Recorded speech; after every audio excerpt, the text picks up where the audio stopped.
see here. I'm working on this table here. You guys are in the next section of Greek, which has to do with prepositions. In this review, I show this really awesome chart. Prepositions are one of the hardest things to comprehend or master in Greek. Sometimes in English too. You know, in English there are 42 prepositions, and sometimes people struggle with that. But once you conquer prepositions, the whole rest of English grammar is super easy. So I'll show you this chart, which shows the basic Greek words. Basically, it's a circle, and you can imagine the circle is a home, and in that home you have locations. Okay, in, upon, under, or down, around, things like that. So I show you how to use this chart to help you memorize prepositions. Then I get into like the vocabulary prepositions, which has to do with the cases. Remember, in Greek you have cases: subjective, genitive, ablative, dative, locative, instrumental, accusative, and vocative. And they all mean something, and they all have to do with subjects. So the prepositions, you have the same usage, because whenever you have a preposition, right, you have to have an object of the preposition. So it deals with, without giving the entire grammar lesson here, the preposition needs to be in the same case ending as the object that it's describing or pointing to. Okay? So I give you those, and I do give you some more vocabulary words too, which has some prepositions in it, but it also has some other words in it as well. Anyways, keep going with the Greek. Hope you guys are learning something from this, and I hope it's helping you. It's helping me. I go over those charts usually when I'm on the cardio machines at the gym, just to refresh, just to review. So, all right, guys, take care. Love you all. Be good to each other. Okay, let's start out with that chart. And this circle can represent anything. It can represent a house, a car, place. And all these prepositions will involve this circle or this house or this car. And I'll explain that as we go along.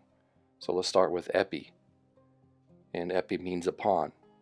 As you can see, the location is upon the house.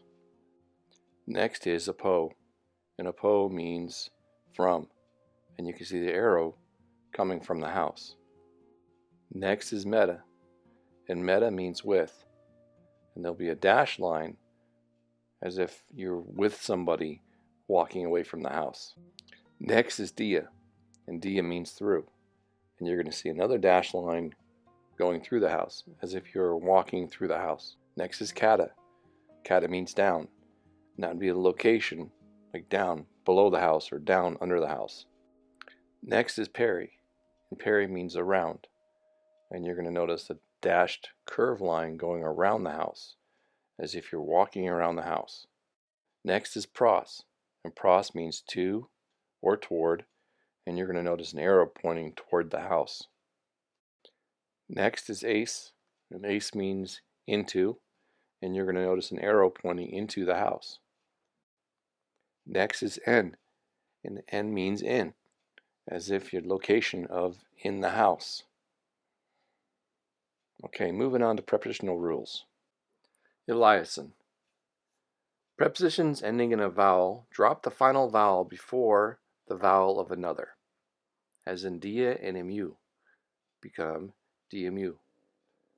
Or, when a rough breathing is on the next word, the consonant may be shifted. Meta and hemeris, as in meth hemeris.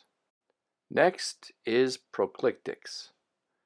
This happens when words with no accent join closely with the accented word that follows it, as in ace, n, and ek. They come before the word with the accent. The next prepositional rule has to do with compounds. Prepositions are often compounded with verbs. This is when the preposition changes the meaning of the verb, as intensifying the verb and its meaning. Dia and blepo. Diablepo, as in I see clearly. Okay, now let's go through the prepositions that have only one case, as in apo, genitive case, and it means from. Ace, Accusative case means into, to, or in. Ek is the genitive case. It means from or out of. En, from the dative case, means in, at, or on. Pros, from the accusative case, means to or toward. Soon, the dative case, means with. Let's move on to prepositions that are used with two cases. Dia, genitive, means through, by, during. Dia, with the accusative, means because of, on account of. Kata, with the genitive, means down against. Kata, with the accusative, means according to or during. Meta, from the genitive, means with. Meta, with the accusative, means after. Peri, with the genitive, means for, concerning. Peri, with the accusative, around, about. Hupo, with the genitive, means by or at the hands of. Hupo, with the accusative, means under or below. How about prepositions with three cases? Epi, genitive, on, over, before. Epi, dative, on, at, or in. Epi, accusative, on, to, or for. Now we're still working with prepositions with three cases. Next one is para, genitive, from. Para, dative, beside or with. Para, accusative, alongside or beside. Now let's work on the vocabulary for 7 and 8. Agathos, good. Hagios, holy. Daikios, righteous. Ami, I am. Yeodius means Jewish. Megas means large or great. Okay, let's keep going. Nekros means dead.